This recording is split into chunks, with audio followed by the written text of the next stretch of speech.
Hello students, हम लोग पढ़ रहे हैं फ्रेंच रेवोल्यूशन हिस्ट्री का जो हमारा फर्स्ट चैप्टर है और हम पढ़ेंगे इसका थर्ड पार्ट फर्स्ट चैप्टर का France abolition monarchy and become Republic. भाई जो मोनार्की राजशाही थी उसका फ्रांस के अंदर अंत हुआ और ये बना एक रिपब्लिक। ठीक है।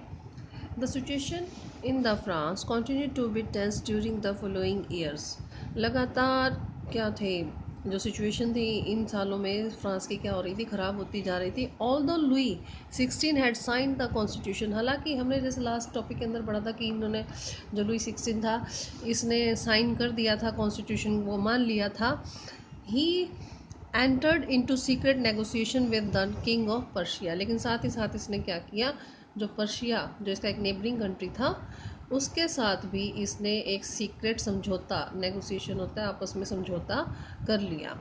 Ruler of other neighbouring countries too were worried by the development in the France and made plan to send troops to put down the event that had been taking place there since the summer of 1789।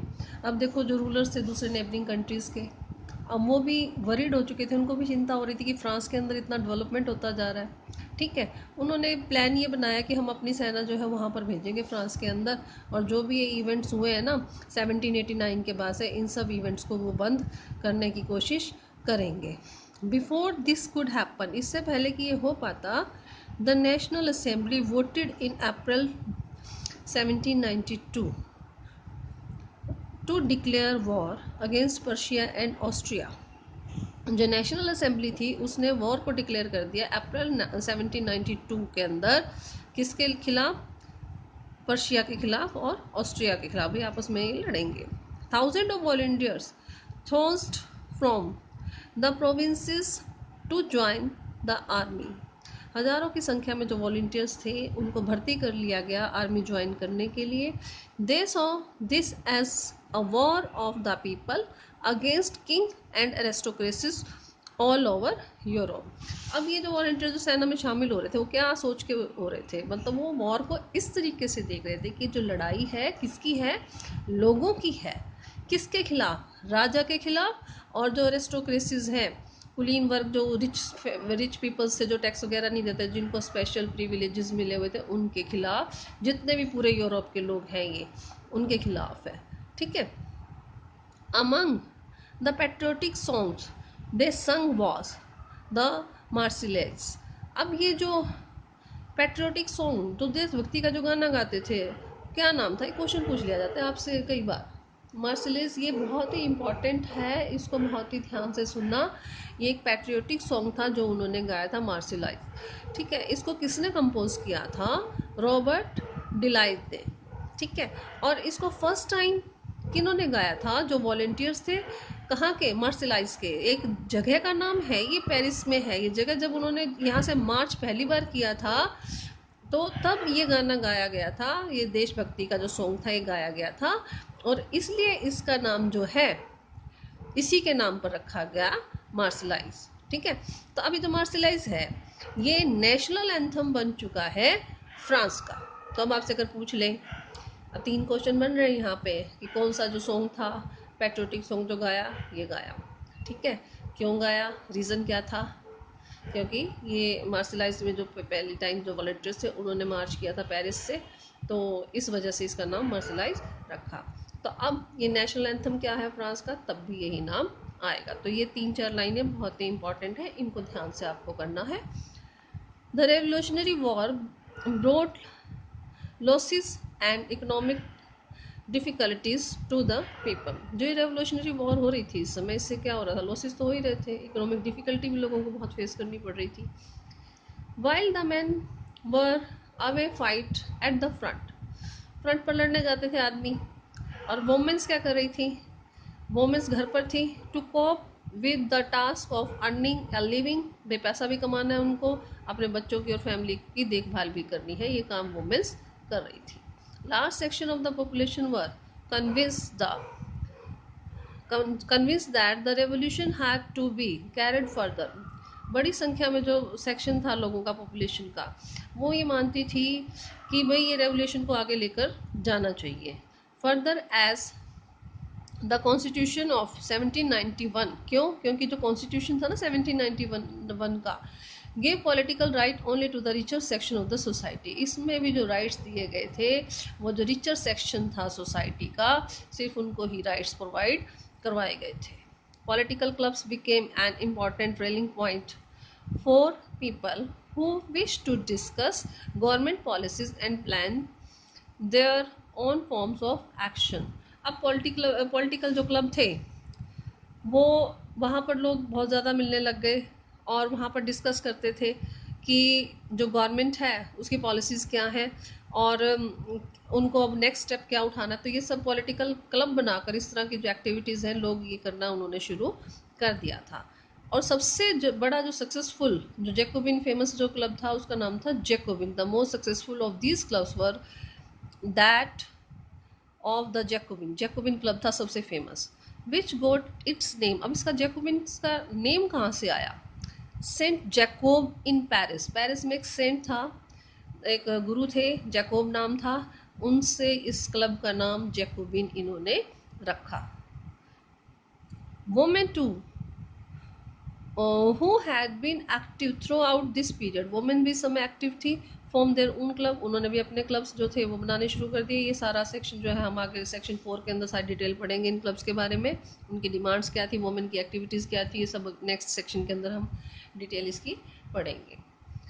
The member of the Jacobin club belonged mainly to the less prosperous section of the society। मतलब ये जो members थे Jacobin club के ज़्यादातर किस society से belong करते थे? पुअर सोसाइटी से बिलोंग करते थे। दे इंक्लूडेड, कौन कौन इंक्लूड था इसके अंदर? छोटे जो शॉपकीपर्स थे, आर्टिसंस थे, शू मेकर्स थे, पेस्ट्री कुक्स थे और वॉच मेकर्स थे, प्रिंटर्स जो छपते वगैरह थे चीज़ों को, और जो सर्वेंट्स थे या फिर डेली वेजेस के जो वर्कर्स थे, ये सब जो पुअर सोसाइटी के लोग थे वो जैकोबिन क्लब के सदस्य थे। देयर लीडर, अब यहाँ पे क्वेश्चन एक और उठ रहा है, ध्यान रखना इस चीज़ का। जैकोबिन क्लब के बारे में आपको पता लग गया। अब जैकोबिन क्लब का लीडर कौन था? उसका नाम दिया गया है मैक्समिलियन रोबेस्पियर। अब इस जैकोबिन क्लब का लीडर कौन था? Maximilian Robespierre. A large group among the Jacobin decided to start wearing long striped trouser. Picture में दिखाते हैं आपको, यहाँ देखिए, अभी दिखाती हूँ। तो यहाँ पर क्या है कि जो जैकोबिन क्लब के जो ज़्यादातर लोग थे वो क्या पहनते थे? लॉन्ग स्ट्रिप ट्राउज़र, ये देखो धारियाँ बनी हुई हैं, ट्राउज़र पहनते थे, पैंट्स पहनते थे लंबी लंबी, ठीक है, स्ट्रिप्स वाली। सिमिलर टू दोज वोन बाय डॉक वर्कर, जैसे कि डॉक वर्कर्स थे वो उस तरह की पहनते थे, उसी जैसी उन्होंने पहननी शुरू कर दी। This was to set themselves apart from the fashionable section of society.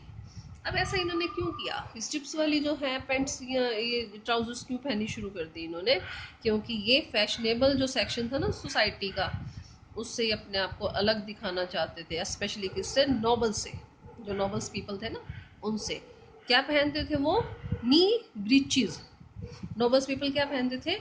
Knee breaches. Knee breaches मतलब घुटनों तक, यहाँ तक एक स्कर्ट टाइप सी होती थी, कई बार आपने देखा बैक पाइपर से बजा रहे होते हैं और यहाँ तक घुटनों तक की उनकी ड्रेस होती है, एक स्कर्ट टाइप सी आदमी पहनते हैं, तो हम लोग हंसते हैं क्या पहना हुआ है इन्होंने, ठीक है, तो उसको नी ब्रीच बोलते हैं, ठीक है।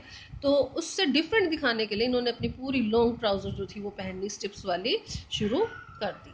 तो अब इनको एक और नाम दे दिया, जो कपड़े ऐसे पहनते थे, सेंट प्लाटोस।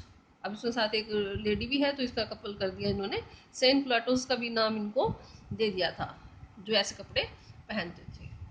अब नेक्स्ट पेज पर पढ़ेंगे हम, पेज नंबर 15।